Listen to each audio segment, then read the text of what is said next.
Whether it's likes and dislikes on a video, the chance of rain tomorrow, or the fraction of surviving patients in a clinical trial, ratios occur everywhere. In this video, we're going to do a regression analysis with a ratio as the outcome, which can be done with a generalized linear model. Later on in the video, we'll also see how this relates to a very common technique called logistic regression. The example we'll use is the number of correctly answered questions on an exam. Study longer, increase the probability of passing the test. On the x-axis, we see the hours spent learning, and on the y-axis, we see the number of correct questions. The observations are then of 50 students who attended the exam. Since this can be interpreted as the number of successes out of the total number of trials, this is a ratio, which can be modeled with a binomial distribution. In a binomial GLM, we are estimating the effect of the explanatory variable on the probability of success b. So in this example, we want to know how time spent learning correlates with the probability of answering any particular question right. If we would simply draw a straight line through here, we run into some problems. At less than 3 hours of studying, we'll start predicting negative questions right.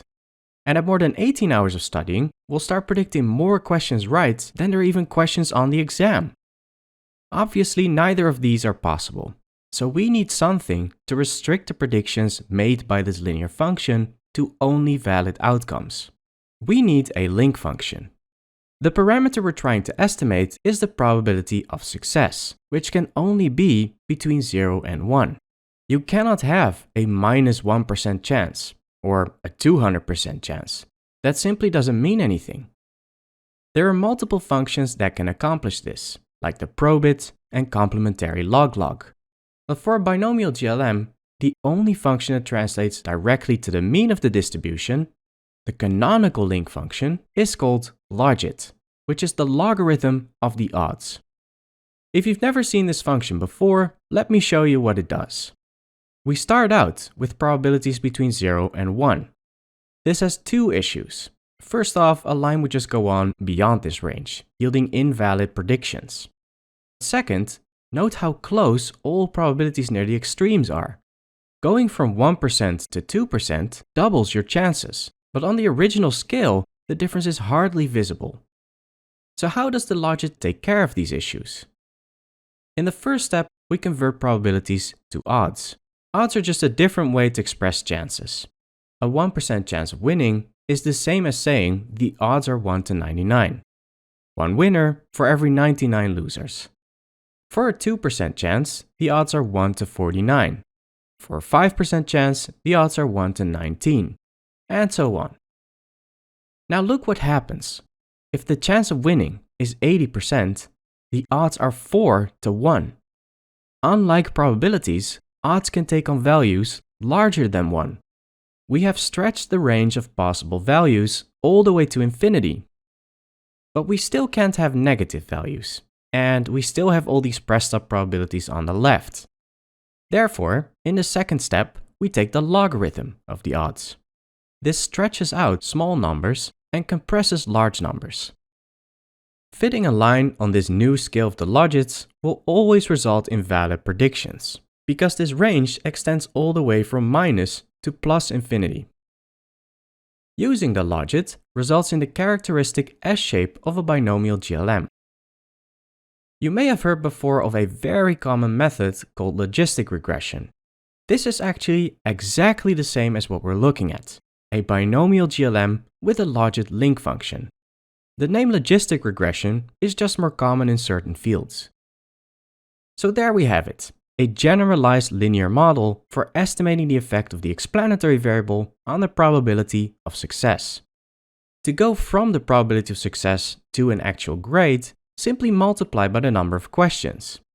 Other than that, this works just like other GLMs.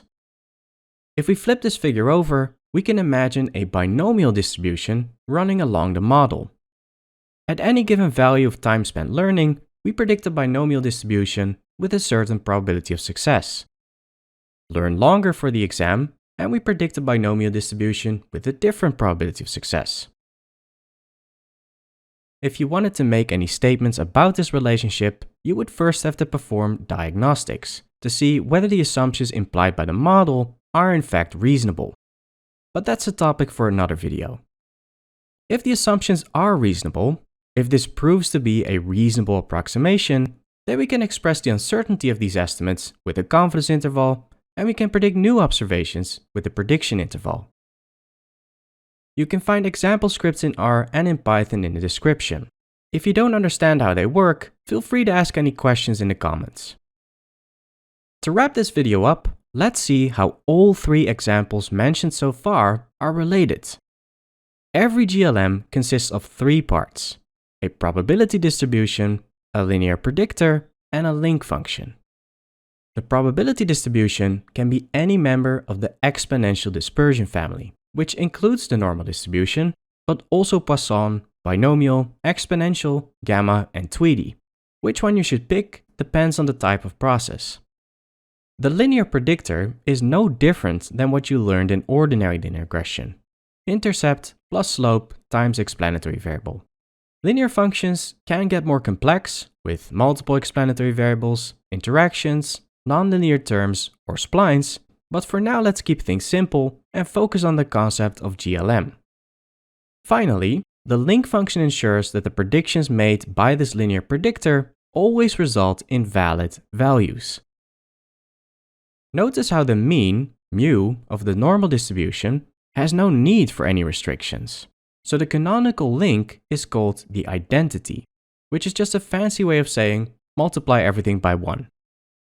The linear part of an ordinary linear model already produces valid values because the mean of a normal distribution can take on any real value. That is why ordinary linear regression predates GLM by almost 2 centuries.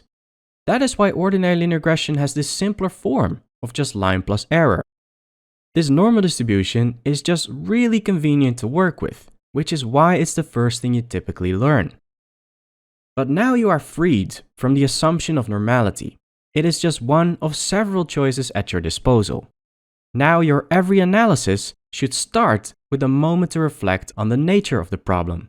What kind of outcome am I dealing with? What probability distribution is suited for that? This is the power of a GLM. This is where statistics really begins.